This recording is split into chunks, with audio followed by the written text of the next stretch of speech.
পটুয়াখালীর রাঙ্গাবালিতে আয়েশা মনি হত্যার প্রধান আসামি চাচাকে গ্রেপ্তার করেছে পুলিশ।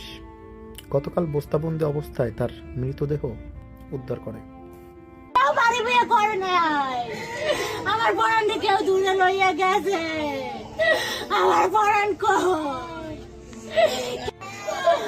আমার পরান পাখি কই? কেনা করলো এরকম কাম? আমার মায়া